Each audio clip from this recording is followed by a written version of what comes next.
Hey, good afternoon. This is Jason Isaac, founder and CEO of the American Energy Institute, Carbon King, as Senator Raskin from Maryland likes to call me, because I live a high carbon lifestyle, and I think the rest of the world should too. Joined today with our economist and CEO of PetroNerds, Trisha Curtis. Thanks for joining us for our live stream. I think we've got rid of the echoes this week, so hopefully you'll be able to hear us more, I guess, audibly.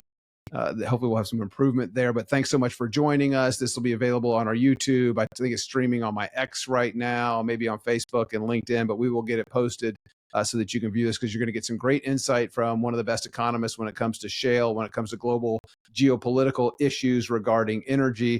And so let's kick things off. Trisha, let me turn it over to you. It is June 26th, Thursday. I'm getting the dates right now, maybe not in my emails.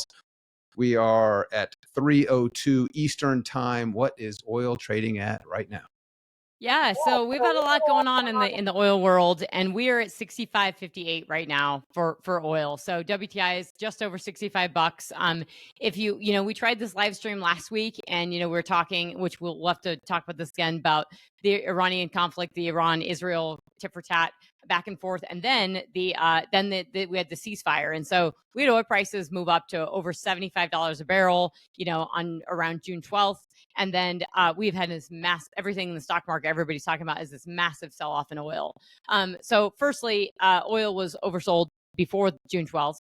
And now we're kind of back in this oversold territory. But right now at 65.58, we're looking at, oil is, I wouldn't say coming back, but so we're into this, so folks are now thinking about supply and demand again. We're thinking about the economy.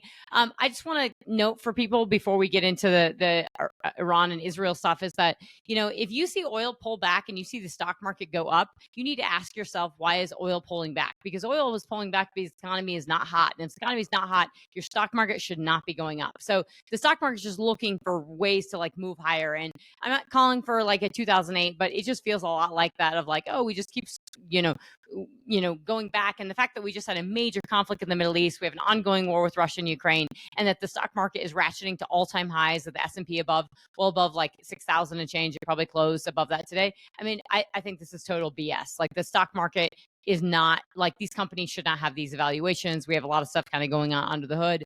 And I do think a lot is there's a lot of wait and see on this big, beautiful bill and what's going to be in it and what's not going to be in it. And a lot of hope about what this can do, and I'm very optimistic about what Trump can do to the economy, but I don't think he can save the world from recession. That's great. I appreciate that. So let's just jump right into the global conflict. I think when we tried this last week, I don't know, we had dropped some bunker busters on Iran? Maybe it had just happened. No, we hadn't. No, it happened over the weekend. That's right. Okay. So we've had a 12-hour war, 12-minute war. So let's talk a little bit about kind of the global conflict and what impact that's having on energy markets. It seems like, and I know you've been quoted in several media pieces over the last few days about this, one talking about the resilience of the American shale industry and how we shouldn't feel the pain. And it turned out you are absolutely accurate with that comment. Let's elaborate on that a little bit, if you will, and let's talk about those issues.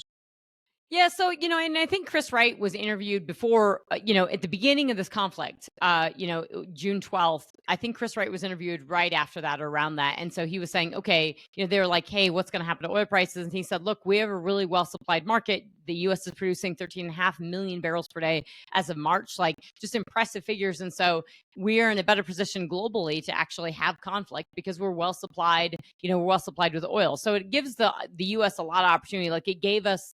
The fact that we're producing 13.5 million barrels a day gave Trump, confidence and comfortability from an energy standpoint to go ahead and drop bombs on Iran. Now, in our previous one, I said, we should take Iran back to the Stone Ages, and I am very pleased with that. We took bunker busting bombs, and these are these bombs from B2s that we have.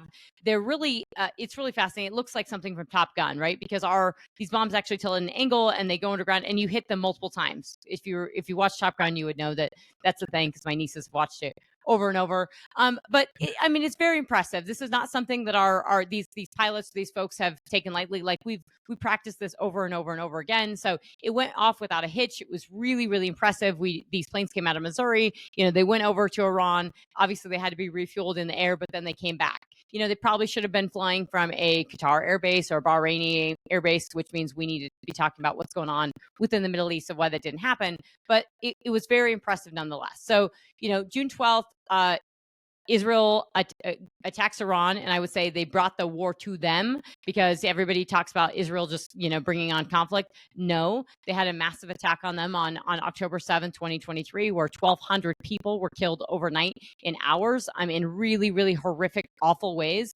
And so they've had years of Hamas and Houthis and Hezbollah attacking them. And so really this was Israel saying, we're done, we're tired of this.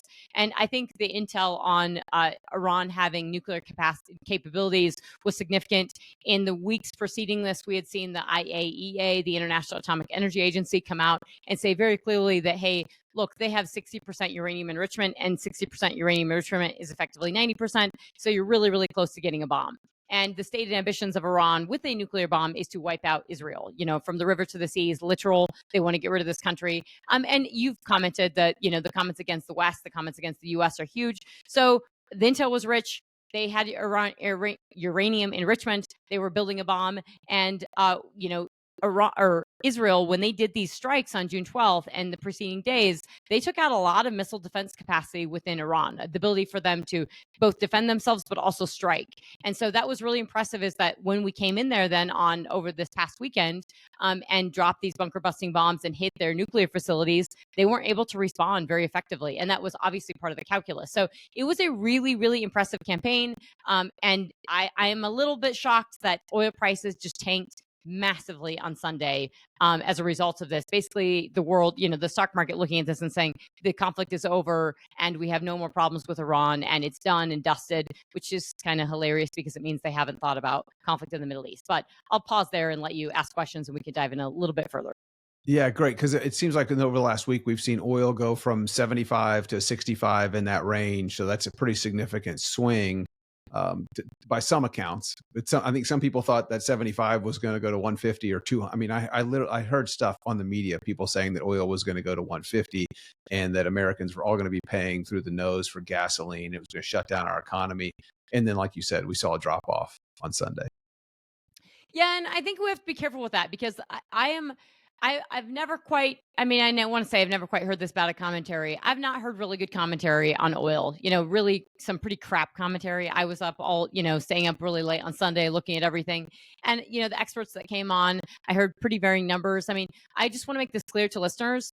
Oil prices were well oversold prior to June 12th. So you put a geopolitical risk premium back on prices at $75 a barrel. Now, I am concerned with the health of the consumer and the U.S. economy, that if we had gone to 80, that would be pretty painful for the U.S. consumer and the global economy. These 140 kind of were ridiculous. Like, you have to physically take barrels off the market to actually have an impact on oil. So amazingly to me is the fact that we have these ongoing conflicts. We have $65 oil today, and we just hit them with bunker buster bombs. And yet in January, when we said we were going to put sanctions on Russia and barrels did not come off, oil prices went to 80. So clearly you have a lot of trading, you have algorithmic trading, and you have fingers on the sell button. Now folks are looking at recession again. Right now they're looking at concerns about supply and demand. And let's just talk about supply and demand. Iran produces about 3.6 million barrels per day right now. It's a crap ton of oil for Iran. They've really increased in the last several months. We should talk about Trump's tweet. I'm not a big fan of saying that we're not going to sanction this crude and letting China have it, because Iran has been funding Hamas, Hezbollah, Houthis. They've been funding all these attacks on Israel from this money that they get from oil that they get from China, okay, that China gets at a discount. So China gets the benefit and Iran gets the benefit, and they're super good friends, and it's awesome. And it's a load of horseshit. We should not be allowing China to buy this, discounted crude, and we should be strangling the funding that's going to Iran, because they spend it on nefarious things like the three evil H's, Hamas, Hezbollah, and Houthis. They also take that money and fund their nuclear program. So unless you're completely confident that Iran is not going to try to rebuild a bomb, which I think they probably will like to try to rebuild one, then you have to take away their funding. And so you hit them, and then you say, okay, now let's talk. And I get where Trump's coming from with that, but I think the ability to just let them fund this is wrong. So that 3.6 million barrels per day, that's a lot of crude oil. And I think what we also saw is that in the weeks preceding this and time around this, Iran has actually put a lot of oil on the market. So right now we have a lot of oil probably on the world market, some of it coming from Iran. And then the threats of closing the Strait of Hormuz, 20 million barrels a day goes through that. So 20 million barrels a day, if you threaten that, obviously that's a geopolitical risk premium. That didn't happen. It's actually never happened in history. Iran voted to actually do it, but it didn't happen. So that's also, though, we're seeing natural gas up a little bit. We're seeing geopolitical risk a little bit on natural gas. I mean, if you're looking at European natural gas prices, they're $12.41. They were as low as $10 in April. They were as high as 17 in February. And so I still think actually natural gas for Europe is feeling this a little bit, because if anything is to happen within the Middle East to restrict natural gas, it would hurt Asia, and then it would hurt Europe. So there's just a lot of pieces going on here. And, what we hear in the news is like sound bites from like, the Strait of Hormuz or things, and nobody's actually talking about supply and demand and how much they actually produce and what's at risk. Yeah, and you've got about, I think, 25%, 23% of the global supply of natural gas, LNG, goes through the Strait of Hormuz global supply, and most of that's heading to Asia, if I'm not mistaken. Yep, that's about, because Qatar produces roughly as much as, I mean, they export roughly, we produce way more. We produce over like 130 billion cubic feet per day, but we export about 14 BCF a day. And that's what Qatar is exporting, about 14 billion cubic feet per day. Australia is exporting about the same amount. And so Asia is the dominant buyer, right? They're the first buyer of liquefied natural gas. So Qatar, most of that's going to Asia. And so then the marginal buyer, the second buyer is Europe. So the price spikes are could impact that. And so much of that Qatari LNG, that 14 BCF a day, is going through the Strait of Hormuz and would impact Asia. I think you've heard China being pretty mute on this. They took a day or so to respond and say, hey, we're not a fan of you dropping these bombs on Iran, obviously because they support Iran. So I think we have to, sort of let the dust settle. And I am, I'm a fan of a lot of stuff that the Trump administration has done. I would like him to be much more hawkish on China. I thought that, what he said to the media, though, we're gonna give this a 2-week, we're gonna wait 2 weeks, and then we'll have this conversation with Iran, and then he drops these bombs. It was a really, really effective campaign. I mean, the fact that this was secret, no one knew about it, and then we just did it. I really do think when you talk about peace through strength, you have to be willing to actually do something like this. It was very targeted. We did not get civilians, and we basically said we are going after your uranium enrichment. It was very impressive, and I think it's really nice to show the world that, one, we're willing to do it, and two, we know how to do it. And so I think it's a nice message to both Russia and China that, hey, don't mess with the U.S. We are capable of doing this, and we just show you how precise we can be with it. So it's not a bad thing to show off our capabilities every once in a while. It was, just stealth. I mean, it was just so awesome. The decoy planes flying halfway around the world in the other direction, taking off from Missouri, refueling multiple times in the air, very little communication happening while they're in the air. I mean, just these pilots are just, there's just no other way to put it than badass. I mean, it's just awesome. No, absolute badasses. It's really, really impressive. And I do think that's the stuff that you think about this. I mean, Russia and China are looking at this, and they're studying this and saying, wow, okay, like, can we do that? And you have to have a lot of, effectiveness. I mean, we can criticize our government all day long. There's a lot of bureaucracy, there's overspending and everything. But when it comes to this, we are very, very good at stuff like this. And it's because we have the technology, but it's also because we have the cream of the crop and incredibly good people. And I know I've heard like commentary on Fox and stuff about this, but I mean it, because when you meet some of these people, they're just amazing. And so for them to execute like this, it's nothing short of pretty amazing. Yeah, it's like, I know that we just celebrated the 250th anniversary of the United States Army on June 14th, had big parades to celebrate that. Interestingly enough, those parades were planned during the Biden administration. So everybody called it Trump's parade, but they were touting their record recruiting numbers that they've already set for 2025. I'm sure that's only going to increase after this, and the pride that people feel, in our Air Force and the work that they were doing. I want to get back to something you touched on, because you said a number that was kind of alarming to me. $12, I think, for natural gas is what Europeans are paying.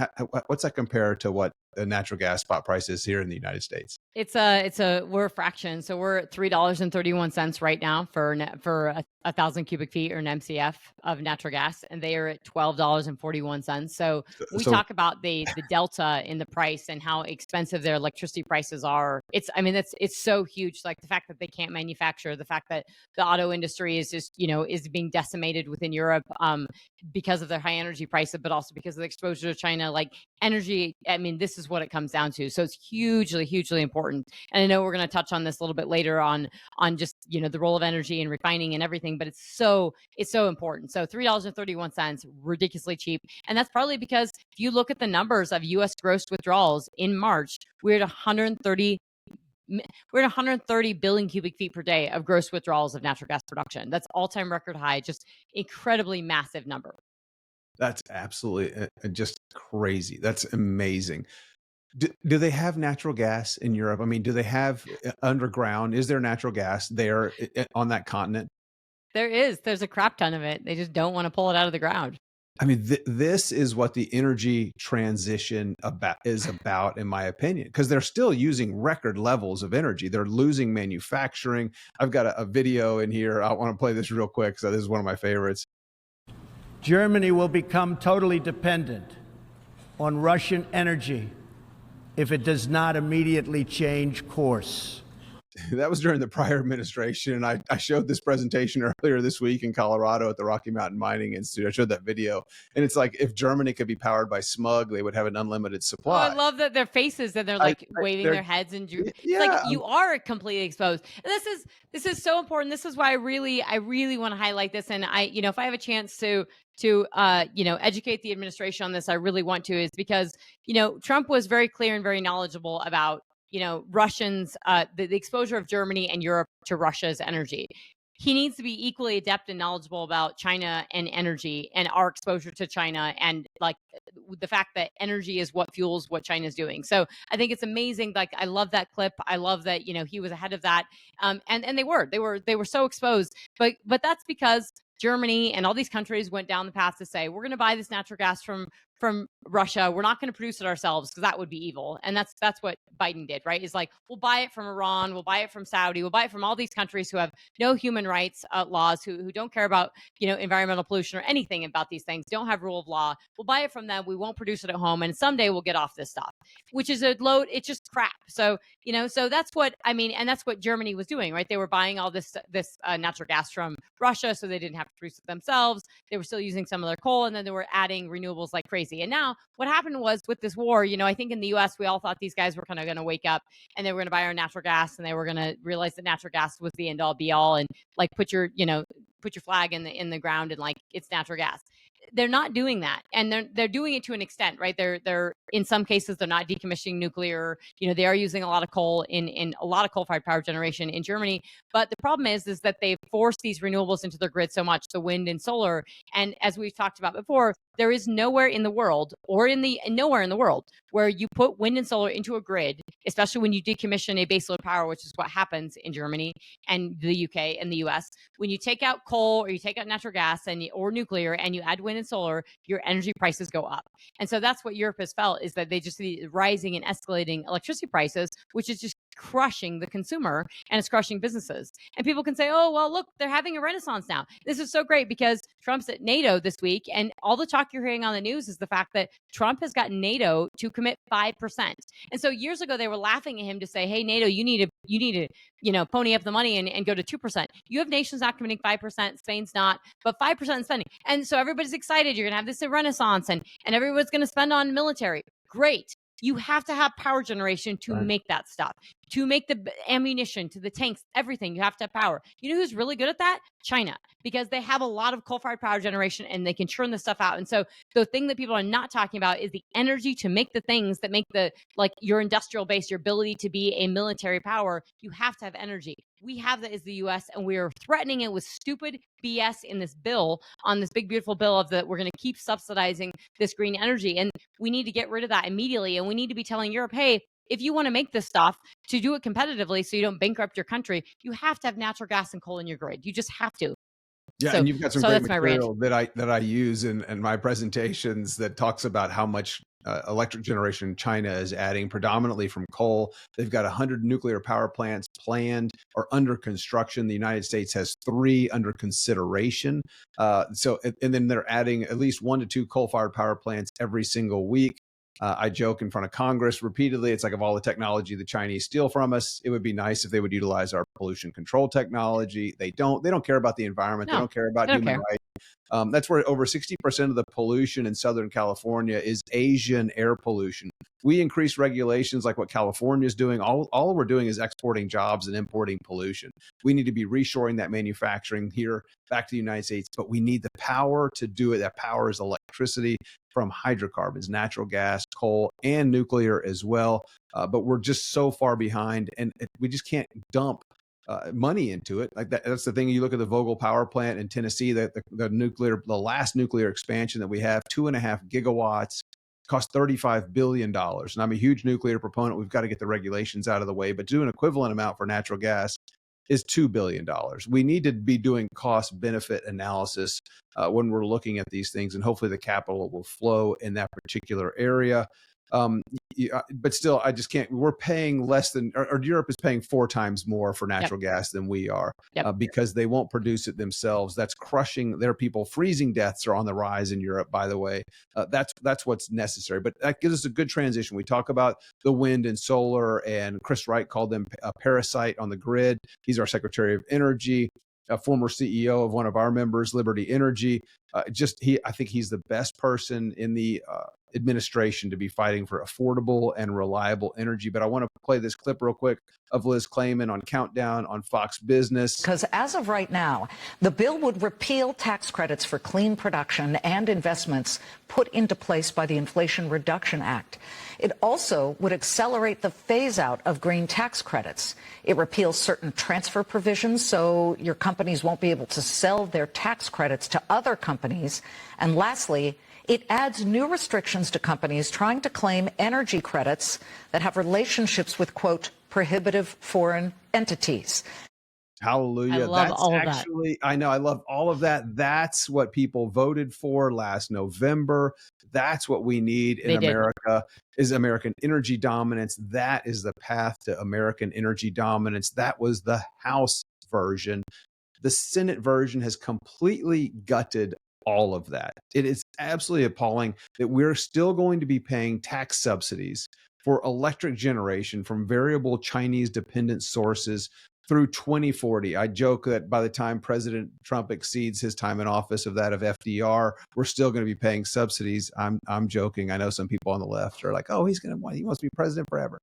No kings. Hey, Jason, can you just let me know those senators that are supporting repealing that? Because those are the ones when I'm just going to move up to the place that they're, and I'm going to run against them in 2026. Because those are the ones the Republican senators that are supporting, putting this stuff back in the bill. Like, shame on you. This is what drives me nuts, is that they clearly know nothing about economics. They know nothing about the economy. They know nothing about the consumer. They know nothing about energy. So it's really disgraceful. And I wish, we just had a call. We were talking about this. We need to be talking more about energy and like how the role of energy in the economy. It is everything. Energy is everything, but also like power generation. So all this stuff in the bill, no one's discussing this because no one on TV actually understands energy. So the reason it's so important, and Jason, we've been talking all summer about, the defeat you've had in Texas on not getting this stuff out of the grid. And the fact that, every time I go down to Texas, I have to remind these guys, you guys lead in wind and solar in Texas. And that's partly because you have all the natural gas,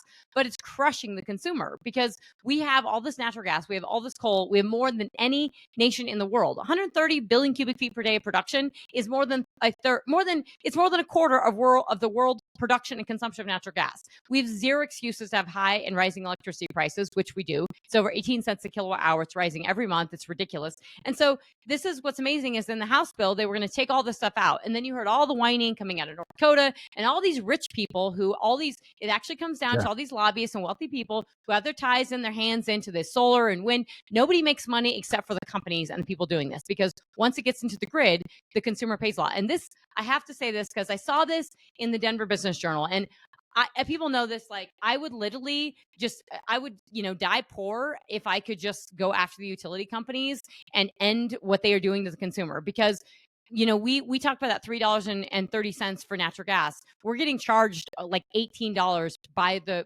utility companies. That's what they're charging the consumer on average last year. So it's highway robbery. They're not passing that on.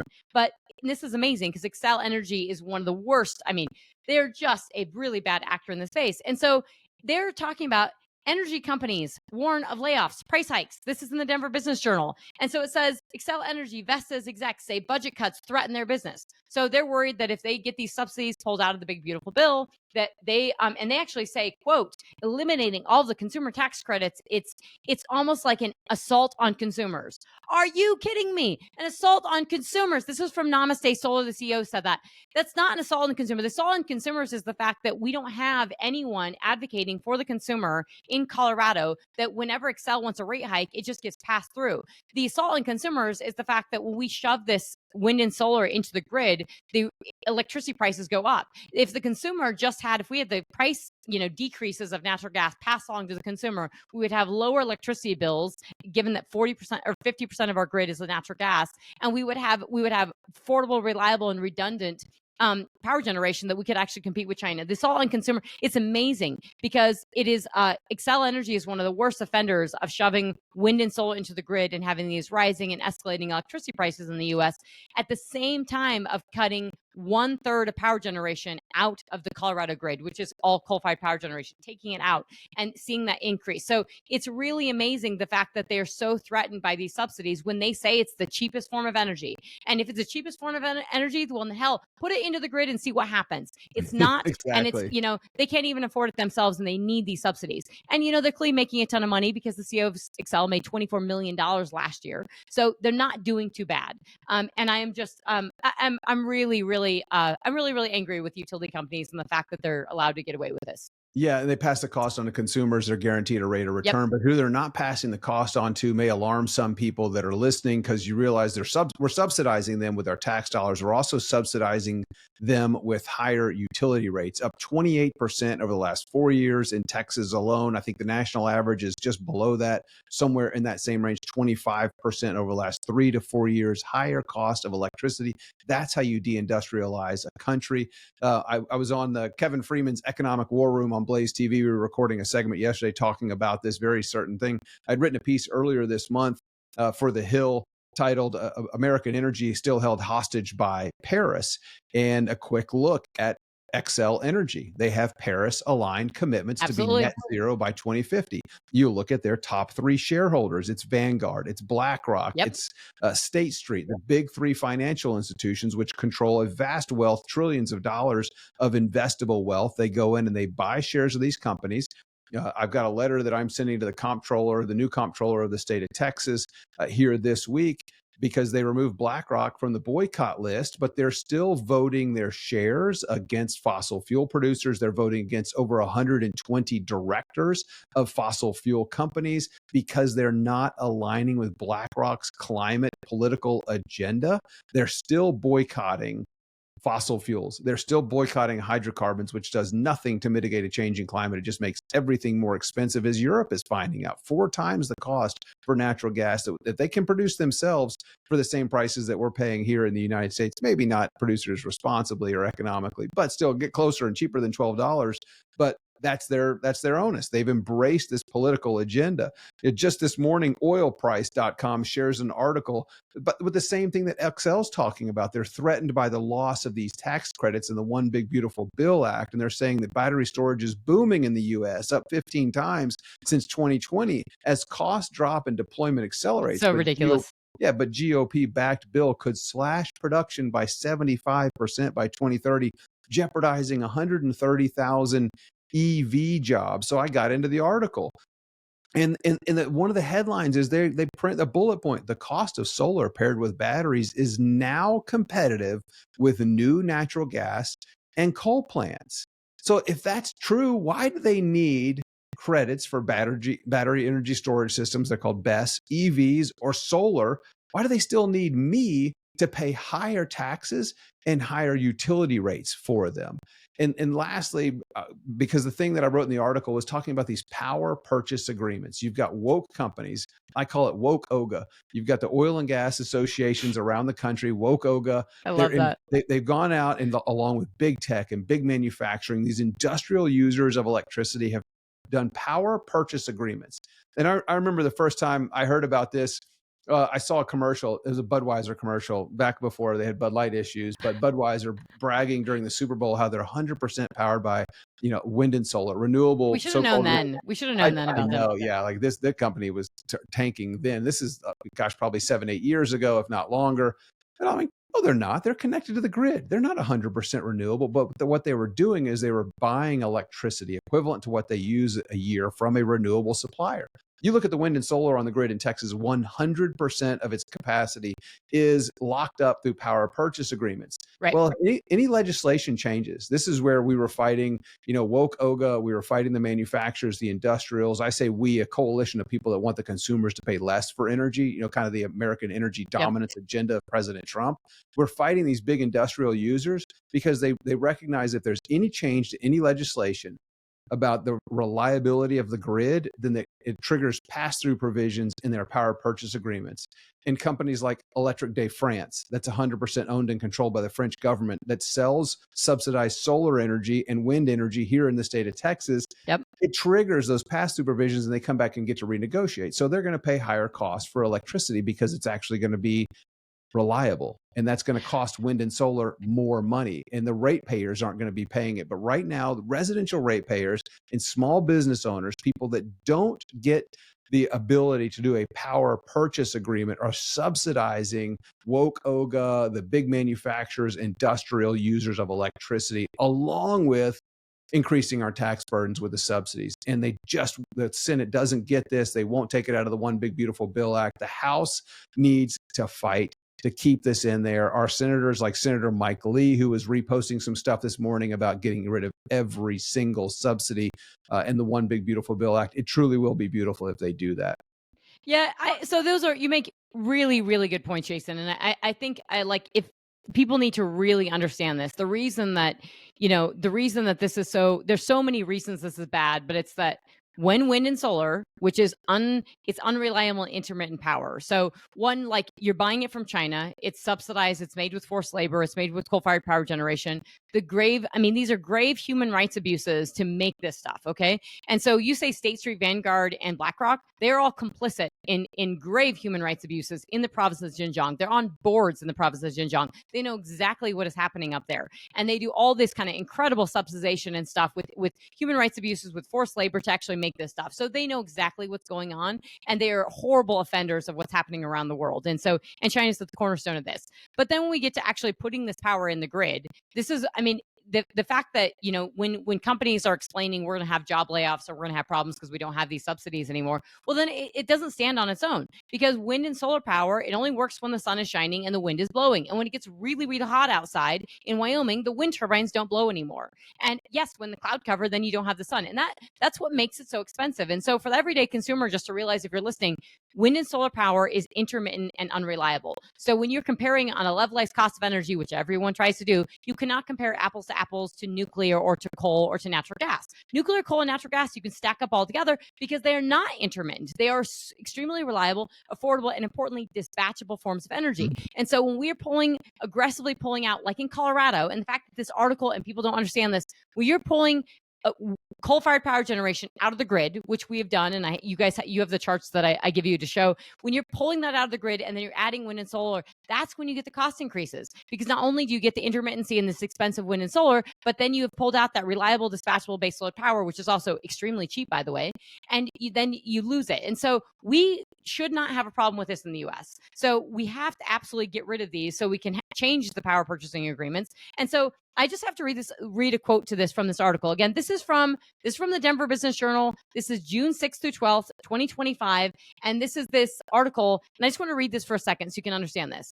Quote, Xcel Energy Colorado, the state's largest power utility, could see renewable energy construction projects spike in cost, said Robert Kennedy, president of Xcel Energy Colorado.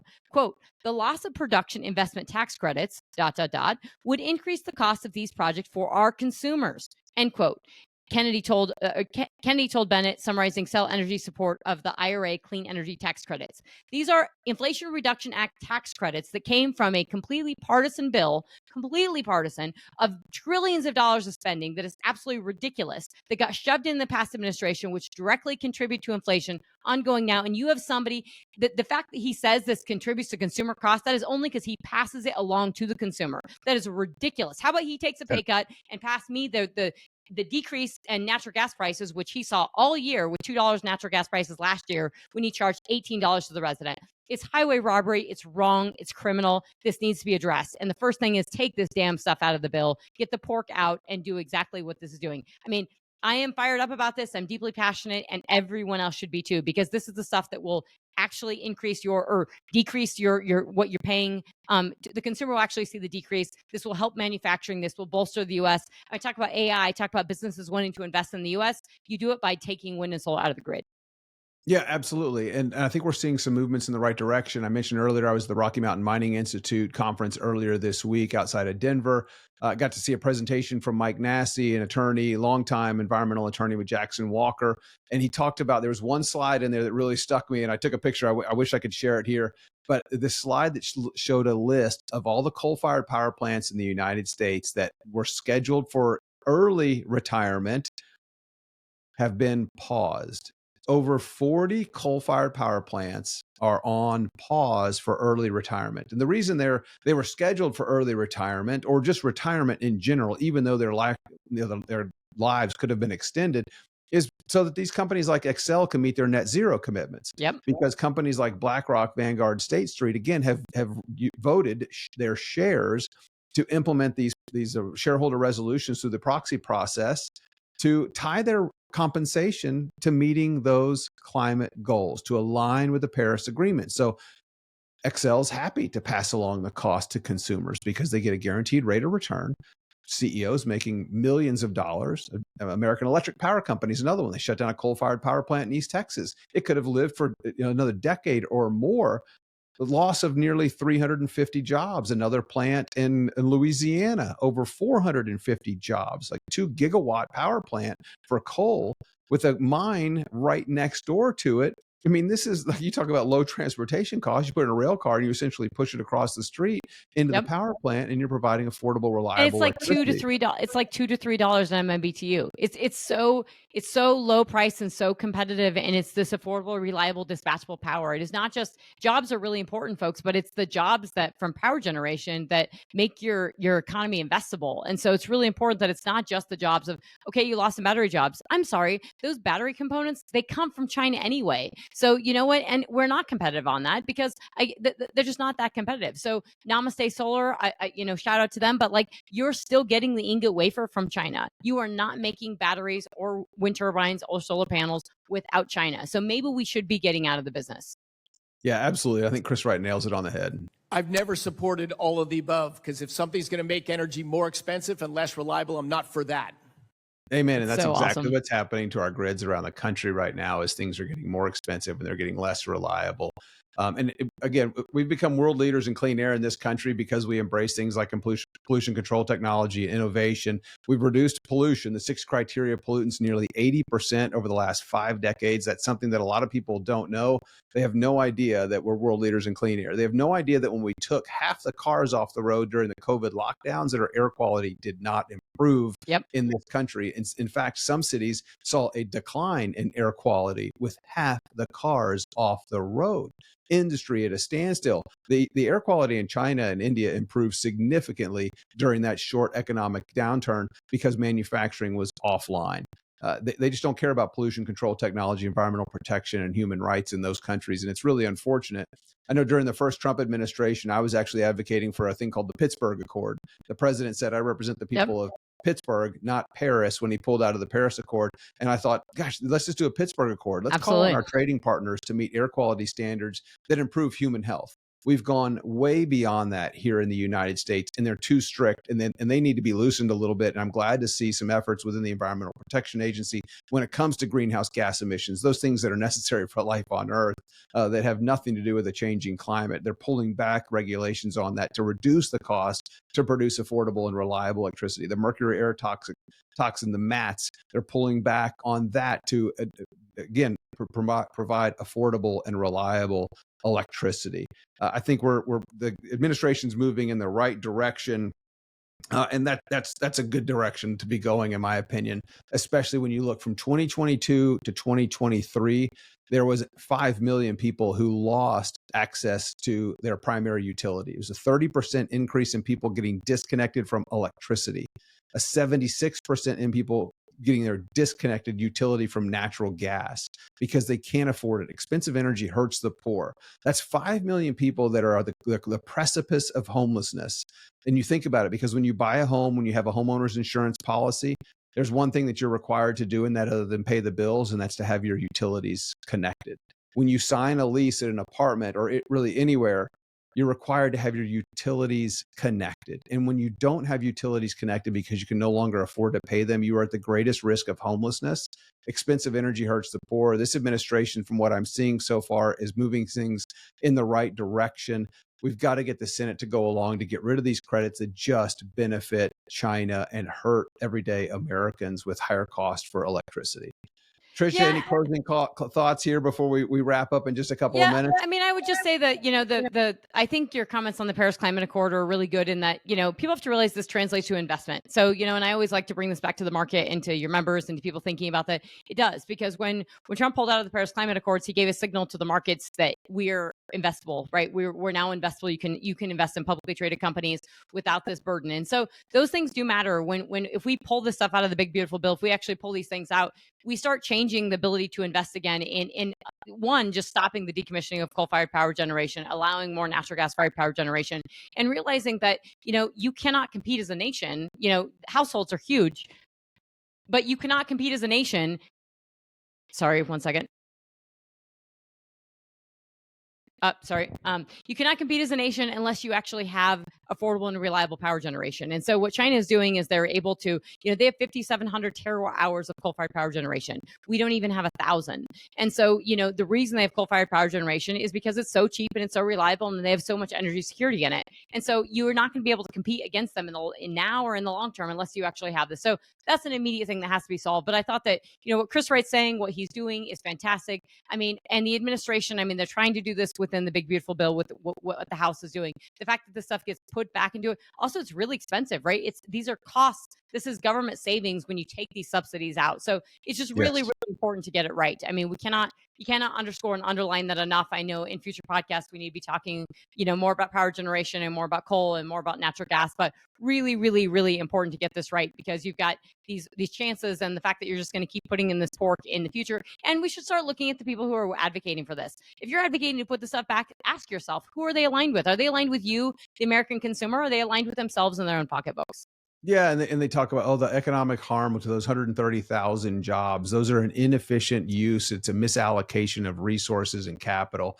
I want to wrap real quick here with this quote or this short video from Chris Wright speaking at a Breitbart event recently. But I say to Republicans and conservatives, read the data, look into this thing. It's a real thing. Your kids are all hopped up on it. So you want to be reasonably knowledgeable. You want to be able to engage with them. I go to universities, and Extinction Rebellion is protesting when I arrive on campus. They're holding a funeral for Mother Earth. And at the end of a talk I gave at CU Boulder, I have a line of people for internships, jobs. Kids believe climate change is near the end of the world, but presented with data and facts. And then you show them, like, here's the climate, here's what we know about climate change, here's what's happened so far, no increase of extreme weather, which is one of the punchlines too, despite endless proclamations of everyone. That's just the data. Then I talk to kids about, today we have 1 billion people that live like us, and 7 billion people that want to live like us. They want to wear fancy clothes made out of oil and gas. They want to travel on buses and cars and planes. They want to have light switches in their house and heating and cooling. Only 1 billion have that. 7 billion want to have that. We have to have massively more energy in this world. 2 billion people cook their daily meals the way our ancestors did, burning wood or dung indoors, 2 to 3 million easily preventable deaths from that indoor air pollution.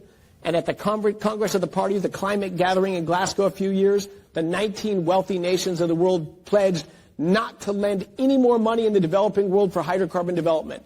No, they don't want propane stoves for those 2 billion people so they can live longer, healthier lives, so women can be liberated and don't have to gather wood and sit over smoke-filled fires, but can actually turn a stove on and turn a stove off. Like it is, the world has gone crazy on climate change and net zero. The facts say completely different actions are warranted. It boggles my mind. And this is what people don't understand. And he's talking about, right, you should have these conversations with your kids, with family members. We're world leaders in clean air. Expensive energy hurts the poor. And I'll have to show a video another time of Senator Kennedy saying, you don't know, do you, about what does it do? What does it do if we decarbonize? Because it does nothing. It just makes everything more expensive. And that's what people should be asking their kids. Well, why do you want to do this? What does it do? And the kids be like, well, I don't know. Because it doesn't do anything. But you've got 7 billion people on the planet that want to live like we do, want to have access to affordable and reliable energy, running water out of a tap and lights at the flip of a switch, but they don't have that. And you've got the 19 wealthiest nations refusing to allocate capital if they're investing in infrastructure based on hydrocarbons, the very thing they need to get out of poverty. That's treasonous, in my opinion. I think companies that are aligning with the Paris Accords should be held before Congress and called accordingly. They are, in my opinion, they are treasonous. It's an anti-American agenda. President Trump calls it a scam. We need to get companies to get rid of political agendas and move back to neutral, as they say. And so I just love Chris Wright and the work that he's doing, promoting affordable and reliable energy. He's doing great work. Trisha, where can people find you? Yeah, well, so Jason, I like that you showed that clip at the end because it's really good. I mean, I know you and I are both friends with Chris and fans of his, and so he does such a great job explaining that. But I think you got to appreciate that the Paris Climate Accords and the Paris Agenda is the United Nations that is heavily influenced by China. I mean, there's only one country that benefits. You know, they produce all the CO2 emissions. Over 13,000 million tons of CO2 emissions is China. We're on a decline. We're 5,000 and change. It's a fraction. So the U.S. we're not even competing head to head here. So, you know, unless you're willing to say China, stop doing this, which no one is. I mean, I love Chris Wright because one of our first podcasts we did together is we were talking about propane and how much I love propane. Oh, yeah. I mean, it's just this incredible, you know, propane is awesome. And I mean, sit by campfire, see that, like the heat within propane and what that can do for people in Africa, what that can do for people across the world, especially in the developing world, because you can transport it so easily. I mean, it's seismic change you can do with little things. And I think what, you know, they're bettering human lives, what they've done with propane is it's just awesome. And we can do that, you know, natural gas, the fact that we produce 130 billion cubic feet per day and our natural gas prices are so low, we need to export more of it. I mean, there's just all kinds of knock-on benefits of the U.S. being able to produce more and exporting more. And so this directly relates to the fact that, you know, we have all this energy. We have no excuse to have high cost energy. And so we need to be doing more of this. And you know, I care about the facts and the data. You can get more of that, how it gets into the market, you know, how you actually, you know, I work with a lot of CEOs and C-suites and companies in knowing this stuff and educating folks. But you can find me on LinkedIn. That's where a lot of people reach out. So a lot of short videos and stuff on LinkedIn. Trisha Curtis at PetroNerds on LinkedIn. I do have a Trisha J Coffee handle because I love coffee on Twitter. Coffee and carbon. It's like we should have a show almost. Yeah. And then you can also find me on, you can reach out directly at the website at petronerds.com at the contact us page. And yeah, we'll, you know, Jason and I will be doing a lot more work together on this is a really, you know, I love being the economist from the American Energy Institute, and we have a lot of op-eds. I have 2 recent ones on China. There's going to be more coming out. So just look forward to more work. And Jason and I'm going to be spending a little more time in Washington, or hopefully popping into Washington. So we'll get more of a feedback loop. So yeah. Right. And if you're a member, you get. Go ahead. No, I was going to say, and if you're a member of American Energy Institute, you get more of a deep dive and Q&A and all kinds of things. Yeah. So if you're a company that supports free markets, anti-subsidies, anti-ESG and DEI, want to join a trade organization that's really going to fight for those values, to lift the rest of the world out of poverty, to try to get energy to those 7 billion people, that fights for affordable and reliable energy. Our mission statement's very short: liberate American energy. If you're a business and wants to join us, let me know. You can reach us at AmericanEnergyInstitute.com. You can find me at Isaac for Energy, all spelled out. And I wanted to tell you, keep living a high carbon lifestyle. Thanks for joining. If there are any policymakers or staff of policymakers on that want briefings from either Trisha or myself or anybody here at the American Energy Institute, or anybody that may be in our coalition fighting for affordable, reliable energy around the United States, just let me know. You can reach us again, AmericanEnergyInstitute.com. Find me on X at Isaac4Energy. Thanks for tuning in. We'll be back with some more updates because, gosh, there's a lot happening on this space, and we need to talk about it, try to educate people more around the country. God bless. Keep living the high carbon lifestyle. All right. Thanks, Jason.